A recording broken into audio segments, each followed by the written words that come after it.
नमस्कार, मैं हूं श्वेता सिंह और आप देख रहे हैं आज तक।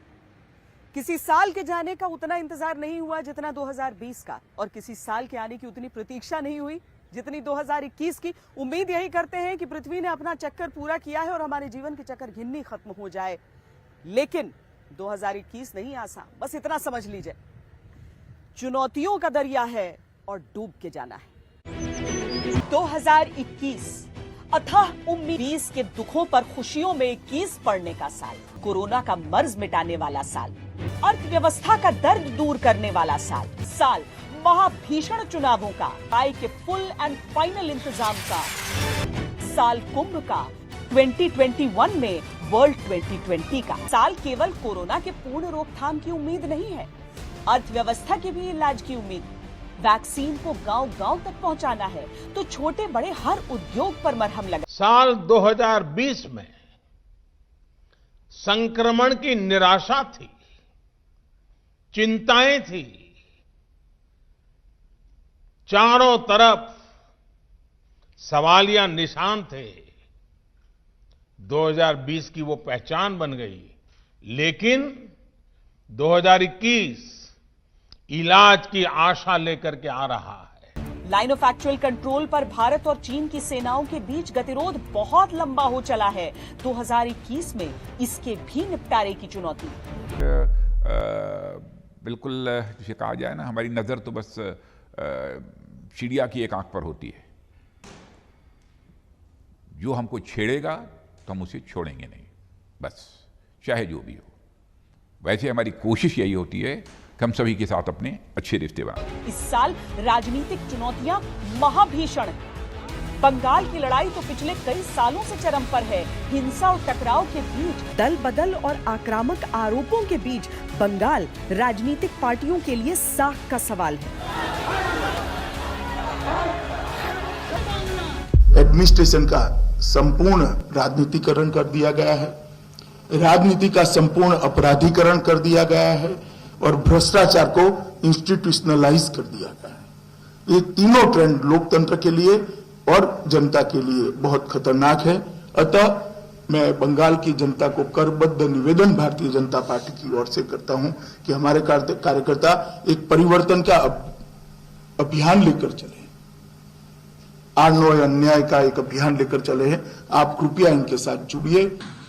আমি অমিত जी के बोलबो, अमित जी आप तो होम मिनिस्टर है, आपको ये शोभा नहीं देती कि आप कोई गंदा बात, झूठा बात जो आपका पार्टी वॉर का तैयार कर दे, वो आप क्रॉस चेक नहीं करके बोले, जिसको अंदाजा आपका नहीं है। आप पहले बोलने का पहले प्लीज क्रॉस चेक कीजिए मेहनत करके। कोरोना के साल में खेलों को भी बड़ा झटका लगा था।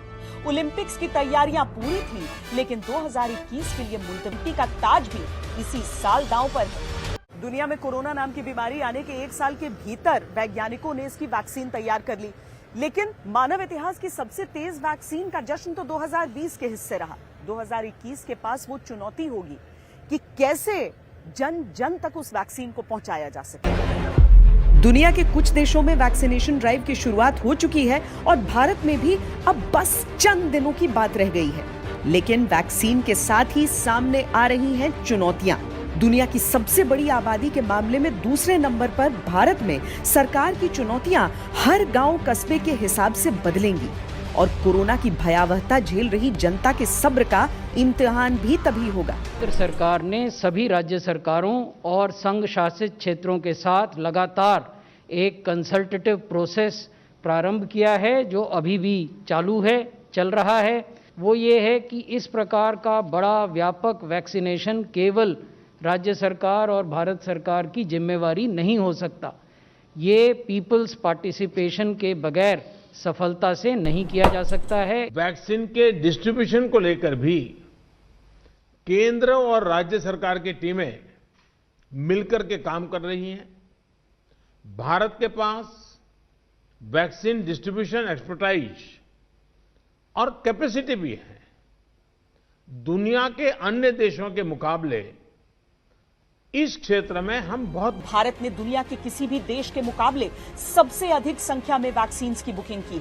अलग अलग उत्पादकों से वैक्सीन हासिल की जा रही है, जिसमें हमारा अपना स्वदेशी वैक्सीन भी है। हालांकि हमारी पूरी आबादी का टीकाकरण नहीं होगा, क्योंकि मेडिकल संस्थाएं और डॉक्टर्स पूरी आबादी के टीकाकरण की जरूरत नहीं मानते। लेकिन इस साल की बड़ी चुनौती होगी समयबद्ध तरीके से ये कार्यक्रम पूरा करना। जब भारत वैक्सीन मैन्युफैक्चरिंग के मामले में आगे बढ़ रहा है, तो इससे भारत के करोड़ों जीवन को तो लाभ, सुरक्षा कवच मिलेगा ही, दुनिया के अनेक देशों में भी नई उम्मीद जगी। वैक्सीन की कीमत पर नियंत्रण इस क्रम में अहम होगा। ये भी अहम होगा कि जो गरीब हैं उन तक मुफ्त में वैक्सीन पहुंच सके, क्योंकि कोरोना के संक्रमण को हराने के लिए संक्रमण के उस चेन को तोड़ना जरूरी होता है। इसीलिए कोई भी व्यक्ति छूटेगा तो संक्रमण चक्र नहीं टूटेगा। After adequate examination, the CDSCO has decided to accept the recommendations of the expert committee, and accordingly, vaccines of Messrs. Serum and Bharat Biotech are being approved for restricted use in emergency situation, and permission is being granted.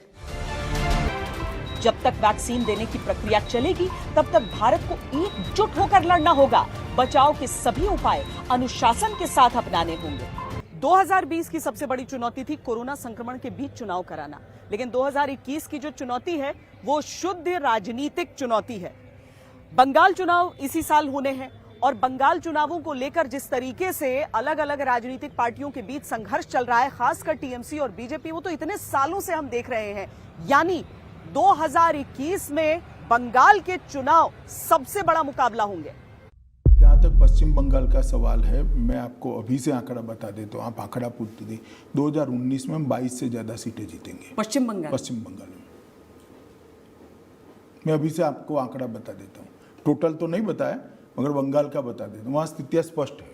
तो 2014 से तैयारी शुरू हो गई थी जी। मैं अब तक 18 बार बंगाल गया हूँ और बंगाल की जनता त्रस्त है। जिस प्रकार की हिंसा की राजनीति को वहां तृणमूल कांग्रेस ने बढ़ावा दिया है, मैं मानता हूं बंगाल की जनता इसको स्वीकार नहीं करेगी। 3 साल पहले अमित शाह ने जब पहली बार ये दावा किया था, तो विश्लेषकों ने इसे कोरा राजनीतिक दावा माना। लेकिन 2019 के चुनाव के नतीजे आए तो ममता बनर्जी के लिए शॉक लेकर आए। हालांकि इस बात में बिल्कुल शॉक नहीं कि ऐन चुनाव से पहले ऐसी तोड़फोड़ की तस्वीरें आने लगी।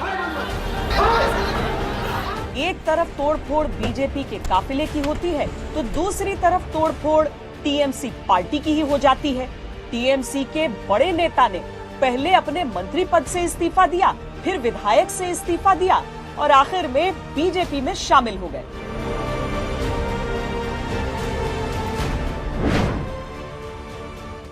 আর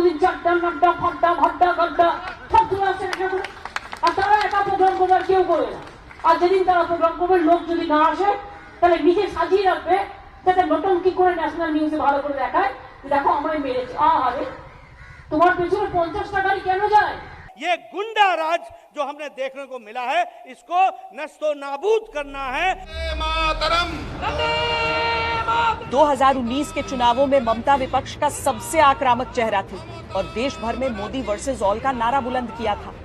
लेकिन लोकसभा चुनाव के नतीजों ने तो ममता के लिए बंगाल विधानसभा का रास्ता भी मुश्किल कर दिया। इस बीच भारतीय जनता पार्टी ने मिशन बंगाल को लेकर एक्सीलरेटर से अपना पांव पल भर को नहीं हटाया। पश्चिम बंगाल विधानसभा चुनाव की तारीखें जब आएंगी तब आएंगी, प्रचार का मोड तो लगातार ऑन। अपनी पहचान खो रहा है टीएमसी की गुंडागिर्दी के कारण, टीएमसी की हिंसा की राजनीति के कारण, और इसलिए जनता को विचार करना है। जनता इस पे प्रमाण पत्र देगी आने वाले विधानसभा चुनाव में कि टीएमसी की सरकार किस प्रकार यहाँ पर लोगों की सुरक्षा कर पा रही है।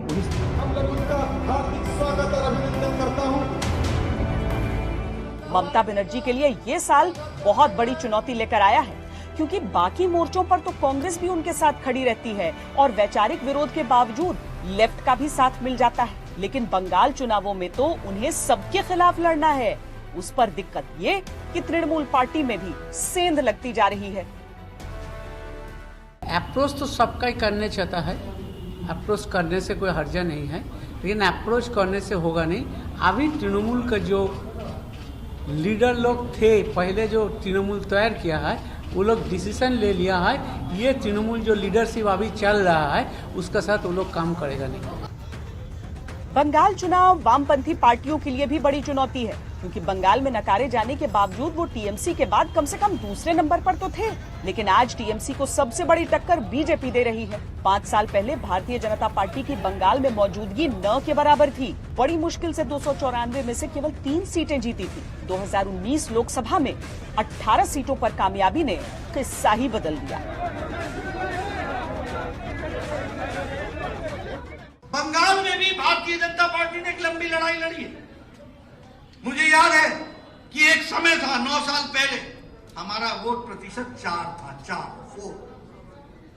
2014 में हमारी सीटें हो गई 2 और हमारा वोट प्रतिशत पहुंचा 18 और 2019 में हमारा सीटें पहुंची 18 और हमारा वोट प्रतिशत पहुंचा 40 और अभी 2021 के चुनाव में भारतीय जनता पार्टी 200 सीट पार करेगी और सरकार बनाएगी। इस बात को हमको 2021 के राज्य चुनावों की फहरिस्त में बीजेपी सिर्फ चैलेंजर की भूमिका में नहीं है, बल्कि उसे भी चैलेंज मिल रहा है। उसके सामने असम बचाए रखने की चुनौती।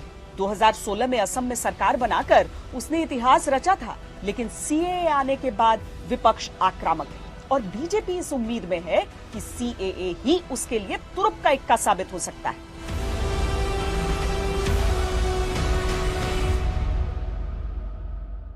कुल मिलाकर 2021 के विधानसभा चुनाव बहुत दिलचस्प होने वाले हैं और सिर्फ बंगाल और असम में विधानसभा चुनाव नहीं है, बल्कि केरल में विधानसभा चुनाव है, तमिलनाडु में चुनाव है। भारतीय जनता पार्टी इस बार तमिलनाडु को लेकर भी काफी सीरियस नजर आ रही है और वहां का भी जो मुकाबला है वो बहुकोणीय होने वाला है। क्या 2021 में दक्षिण की राजनीति बदलेगी? क्या तमिलनाडु, जिसे अब तक द्रविड़ पार्टियों का गढ़ माना गया है, वहां कमल के लिए जगह बनेगी? या फिर दक्षिण के सबसे सुदूर क्षेत्र तक विस्तार अभी बीजेपी के लिए दूर की कौड़ी है? मोदी जी जब श्रीलंका गए तब भी जाफना को नहीं भूले। तमिल बस्तियों में जाकर अपने भाइयों बहनों को मिले और उनको आवास देने का, निर्माण का प्रोजेक्ट का शिलान्यास किया। लगभग 50,000 से ज्यादा तमिल परिवारों को लंका के अंदर आवास मिलने हैं और क्षतिग्रस्त मंदिरों को भी पुनर्निर्माण का काम शुरू होना है। बीजेपी दक्षिण का द्वार खोलने के लिए इतनी उत्सुक है कि उसने दक्षिण के राज्यों के लोकल चुनावों को भी भरपूर संजीदगी से लिया है, पर तमिलनाडु पर दांव लगाने के लिए अभी कोई भी राजनीतिक विश्लेषक तैयार नहीं। हालांकि एआईएडीएमके के साथ गठबंधन बरकरार रखते हुए गृह मंत्री अमित शाह ने नवंबर में तमिलनाडु दौरे पर कार्यकर्ताओं से कह दिया कि वो अपनी पूरी ताकत लगा दें ताकि बीजेपी कम से कम 2026 तक तमिलनाडु में चुनाव जीतने की स्थिति में आ जाए।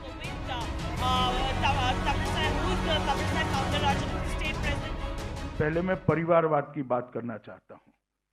देश भर में अलग अलग राज्यों में जब जब चुनाव आया, मोदी जी के नेतृत्व में हम चुनाव लड़े और हर राज्य से परिवारवादी पार्टियों को चुनाव में करारी हार सहन करनी पड़ी है। अब तमिलनाडु की बारी है। यहां पर भी एक परिवारवादी पार्टी चलती है जो डेमोक्रेटिक वैल्यूज पर नहीं चलती, परिवार को ही आगे बढ़ाकर अपनी राजनीति करती है। मुझे पूरा भरोसा है कि यहां पर आने वाले चुनाव में जब चुनाव होगा तब परिवारवादी शक्तियां समाप्त हो जाएगी और लोकतांत्रिक शक्तियां, डेमोक्रेटिक शक्तियां आगे बढ़ेगी।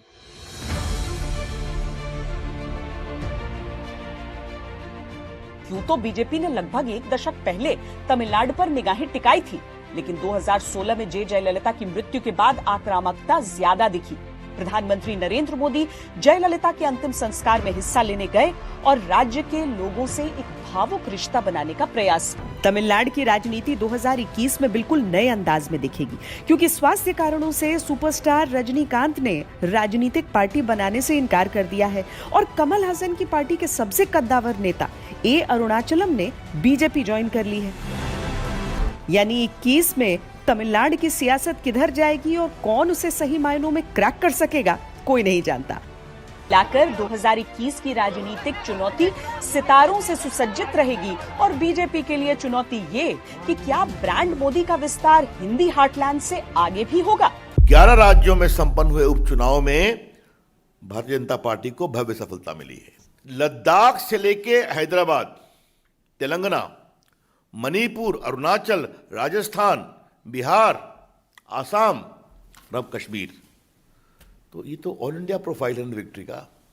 हालांकि तमिलनाडु से परे केरल में रस्साकशी लेफ्ट और कांग्रेस के बीच होने वाली है, यानी नेशनल पॉलिटिक्स के एंटी मोदी ध्रुवीकरण के ध्रुव वहां आमने सामने की टक्कर में रहेंगे।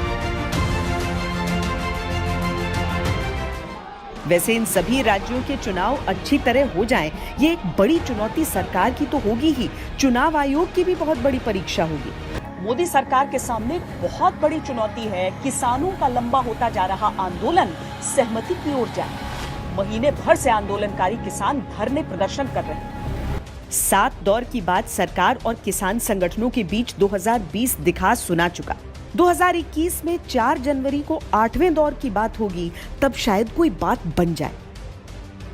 हम लीगल राय लेके सरकार के साथ बात करेंगे और आज का माहौल बहुत बढ़िया था और सरकार ने 2 मांगे हमारी मान ली। सरकार ने मीटिंग कर कोई कमेटी आने की भी बात हुई है क्या? नहीं, कमेटी नहीं, पूरा ये 42 जथेबंदी हुई, उसके साथ ही मीटिंग करेंगे। 7वें दौर में कम से कम बात यहां तक पहुंची है कि 50% मुद्दों पर सहमति बन गई है। जो 4 विषय चर्चा के लिए रखे थे, उनमें 2 विषयों पर आपसी रजामंदी सरकार और यूनियन के बीच में हो गई है। 2 बात मान ली है, 2 रह गई है। अच्छा, हाँ। क्या क्या बातें मान ली आपको लगता है? देखो, एक तो जो पुराली पे है, पुराली वाली बात मान ली उन्होंने। अच्छा, कोरोना करा। एक जो बिजली का कानून था वो उन्होंने वापसी ले लिया है। नहीं, सरकार तो संशोधन पे है, लेकिन उसमें हमने पेंडिंग छोड़ दिया अभी। आज बड़ी पॉजिटिव बढ़िया मीटिंग हुई, अच्छे माहौल में हुई।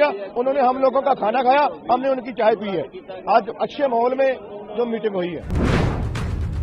अब आगे क्या होगा वो इसी साल की किताब में लिखा जाना है, लेकिन इतना तय है कि समाधान से पहले तक का हर पल एक चुनौती है। 2021 में सबके लिए ढेरों चुनौतियां हैं, किसी के लिए नया रास्ता बनाने के लिए, किसी के लिए अपना वर्चस्व बचाने की। लेकिन इस सब के बीच एक ऐसी चुनौती है जिसका निवारण इस साल होना जरूरी है, वो है लाइन ऑफ एक्चुअल कंट्रोल पर भारत और चीन की सेनाएं आमने सामने।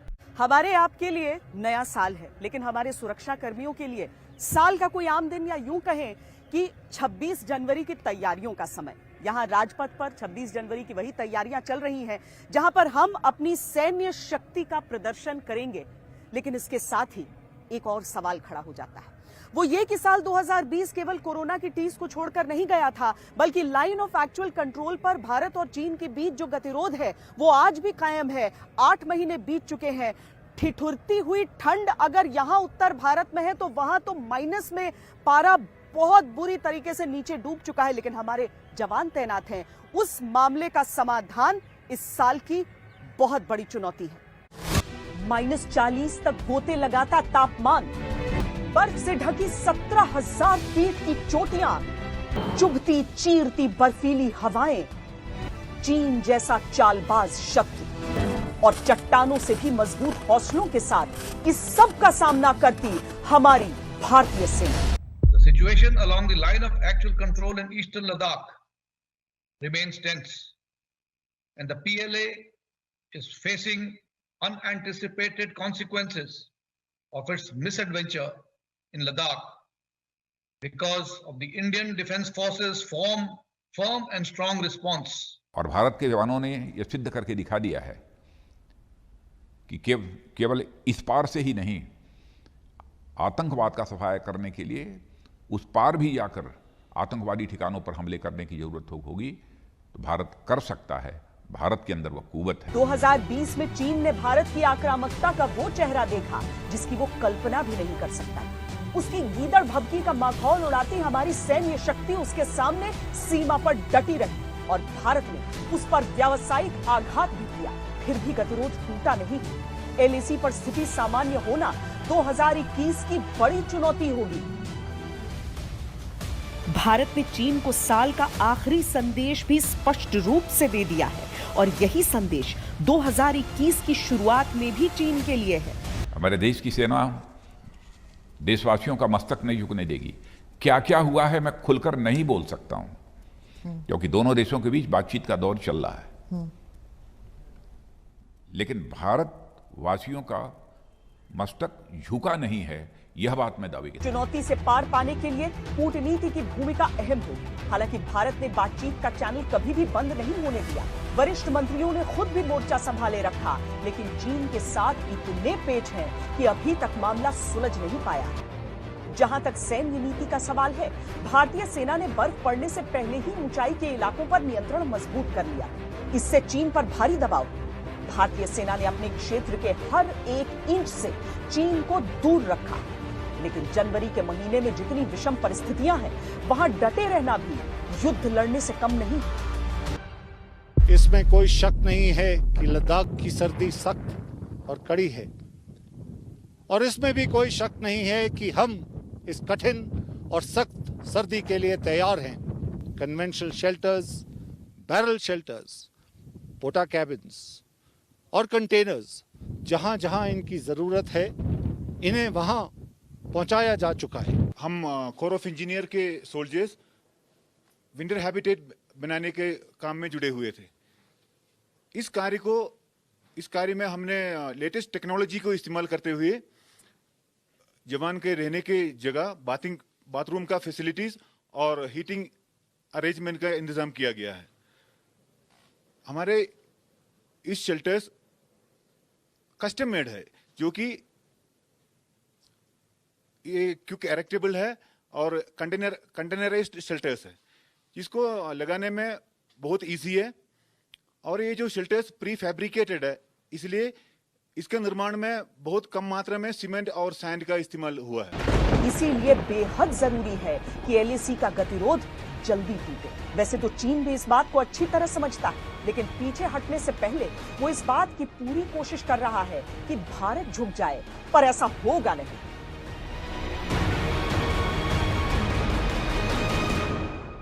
आज जो विश्व की स्थिति है,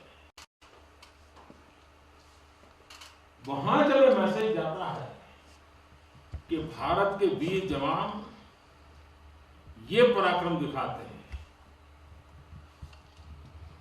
ऐसी शक्तियों के सामने दिखाते हैं, तब तो दुनिया भी जानने को बड़ा इच्छुक रहती है कि नौजवान है कौन, उनकी ट्रेनिंग क्या है, उनका त्याग कितना ऊंचा है, इनका कमिटमेंट कितना बढ़िया है। आज पूरा विश्व आपके पराक्रम का एनालिसिस कर रहा है।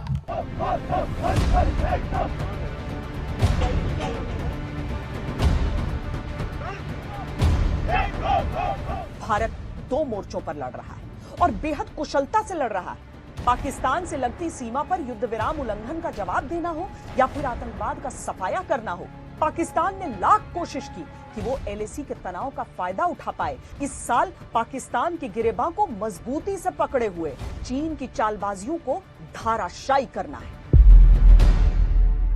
Any serious Indo-China conflict is not good for China at the global front. If Chinese aspirations are global, then it does not suit their grand plans, and therefore, what could be the possible Chinese objective? Bharat ने 2020 के आखिरी पायदान पर खड़े होकर 2021 में शत्रुता की चुनौती को साफ संदेश दे दिया है। कोई भी गुस्ताखी बर्दाश्त नहीं होगी। सरहद पर हमारे जवान लगातार तैनात हैं और कुशल कूटनीति के साथ उस मामले का समाधान आ जाना चाहिए। लेकिन खेलों के लिहाज से क्या है चुनौती इस बार, क्योंकि पिछले ही साल हो जाने थे ओलंपिक खेल भी और वर्ल्ड T20 भी, दोनों ही इवेंट्स को पोस्टपोन करना पड़ा। जाहिर है 2021 की चुनौतियों में भारत वर्ल्ड T20 का पहला चैंपियन तो बन गया था, लेकिन उसके बाद से एक अदर T20 ट्रॉफी सपना बनकर रह गई।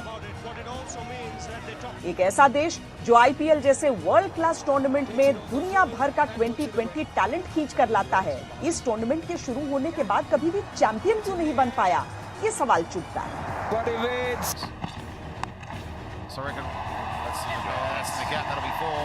विराट कोहली के लिए ये चैंपियनशिप बड़ी चुनौती है। क्योंकि भले ही बल्ले से कोई उनकी प्रतिभा पर संशय नहीं करता, लेकिन उनकी अलमारी में बड़े टूर्नामेंट वाली ट्रॉफी नदारद है। हालांकि इस बार उम्मीदें फिर परवान पर, क्योंकि वर्ल्ड T20 का आयोजन भारत में ही होना है और होम ग्राउंड के फायदे 2011 विश्व कप विजेता भारत से ज्यादा कौन बता सकता है। बड़ी बात यह भी है कि 2020 के जाते जाते भारत ने ऑस्ट्रेलिया को T20 सीरीज में 2-1 से शिकस्त दी। टीम में कुछ परेशानियां हैं, पर उन्हें दूर करने के लिए अक्टूबर तक का समय है। भारत का मिडिल ऑर्डर अभी पूरी तरह सेटल नहीं लग रहा। संजू सैमसन, मनीष पांडे, श्रेयस अय्यर के खेल में कुछ खामियां हैं जो अगर दूर नहीं हुई तो टीम का बैलेंस प्रभावित हो सकता है। पर टीम इंडिया के पास हार्दिक पांड्या और रविंद्र जडेजा जैसे ऑलराउंडरों का विकल्प भी खुला है, जो बैटिंग की डेप्थ बढ़ा देते हैं। 2020 वर्ल्ड कप के अलावा ओलंपिक खेल भी पिछले साल की जगह इस साल आयोजित किए जाएंगे। हालांकि कोरोना के कारण खिलाड़ियों की तैयारियों को बहुत झेलना पड़ा है। क्वारंटीन नियमों को लेकर अस्पष्टता रही और ट्रेनिंग कैंप में बेहतर प्लानिंग की। आगे जब हम शुरू करेंगे, इसका ट्रेनिंग सेशन शुरू करेंगे, उसके लिए कुछ हमने प्लानिंग किया हुआ है। जैसे कि जिस सेंटर का हम शुरू करेंगे वहाँ कौन सा खेल, जैसे हॉकी मान लो, तो हॉकी एक ग्रुप गेम का प्रैक्टिस चलेगा, उसमें किस तरह का हम स्टैंडर्ड सेट करेंगे और मेडिकल प्रिकॉशंस क्या क्या लेना है, सारा मेडिकल एक्सपर्ट्स, टेक्निकल एक्सपर्ट्स और हमारे जो स्पोर्ट्स अथॉरिटी ऑफ इंडिया के, क्योंकि मैं उसका चेयरमैन हूँ तो मैं जवाबदेह हो जाता हूँ, तो हमने सारा एक टेक्निकल कमेटी बना करके हम प्लान शुरू कर दिया है। अमेरिका, कनाडा, चीन और कई यूरोपीय देशों ने पिछले 4 महीनों में ओलंपिक की संजीदा तैयारियां शुरू कर दी, घरेलू टूर्नामेंट शुरू कर दिए और कुछ ने तो अंतर्राष्ट्रीय प्रतियोगिताएं भी शुरू कर दी।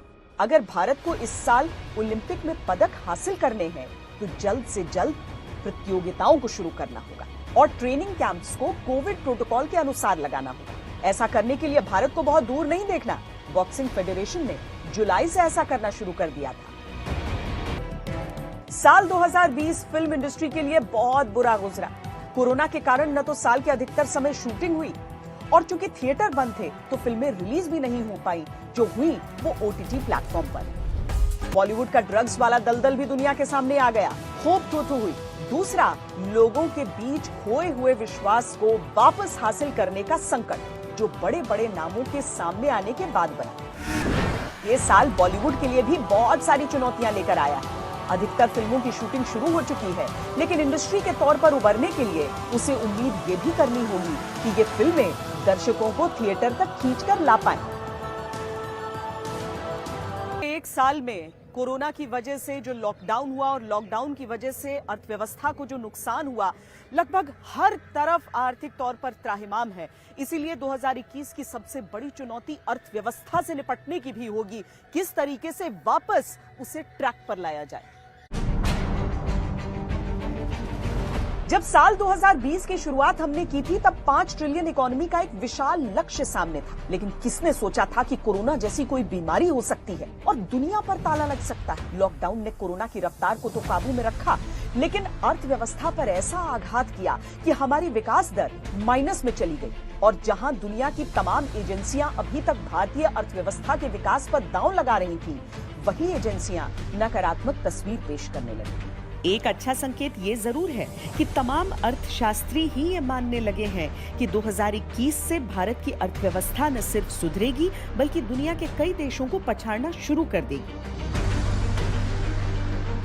नेशनल हेल्थ फैसिलिटी के साथ विदाई देना